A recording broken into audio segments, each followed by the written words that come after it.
on est peu de choses. Allez, l'économie tout de suite avec Nicolas Dose. Les rendez-vous de l'écho avec Cortal Consors, des conseils, des placements, de l'action. Une société du groupe BNP Paribas.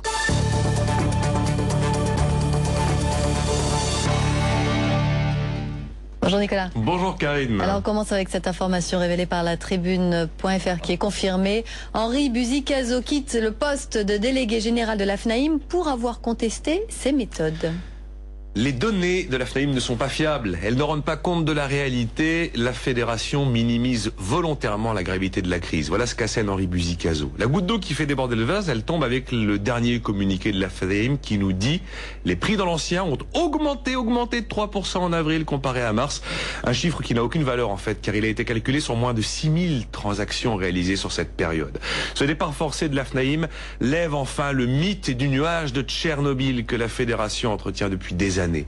La FNAIM est le porte-voix de la profession, de ceux qui vivent de l'immobilier. Ces chiffres sont toujours gobés tout crus et font référence. Ce sont eux qui font autorité et qui en fait donnent le pouls aux acheteurs comme aux vendeurs.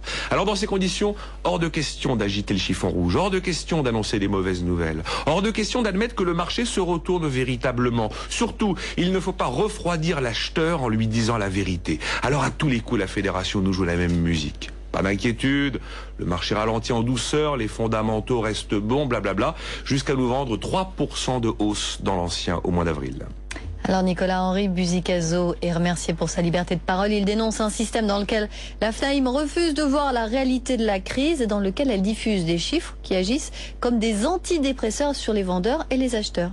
Oui, mais c'est tellement humain, Karine. Quand vous vivez de l'immobilier, vous n'avez pas intérêt à avouer qu'il va dans le mur. Quand en plus vous êtes en position de délivrer des chiffres qui agissent comme la bonne parole, la tentation est grande de dire que tout va bien, même quand le bateau coule. Pourtant, la réalité est que les prix baissent et que les acheteurs qu'ils peuvent ont bel et bien raison d'attendre. La réalité est que les vendeurs doivent admettre qu'ils ne vont pas vendre leurs biens comme des rois, comme au sommet de la bulle, car la réalité est que nous vivons une bulle immobilière qui se dégonfle. Je vous rappelle qu'on parle de bulle quand on perd à peu près 20%.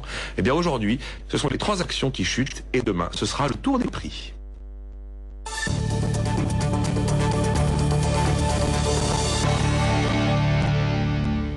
C'était les rendez-vous de l'écho avec Cortal Consors, des conseils, des placements, de l'action. Une société du groupe BNP Paribas. 6h30, merci d'être avec nous. Et ce matin, Karine, le bac. Ouais, grand classique du mois de juin, c'est la philo. À 8h, 500 000 candidats planches. Obama serre la vis à Wall Street. Il a présenté une vaste réforme de la régulation financière. Pape Diouf démit de ses fonctions de président de l'OM, une question de divergence avec l'actionnaire. Et puis le temps, vous le voyez, des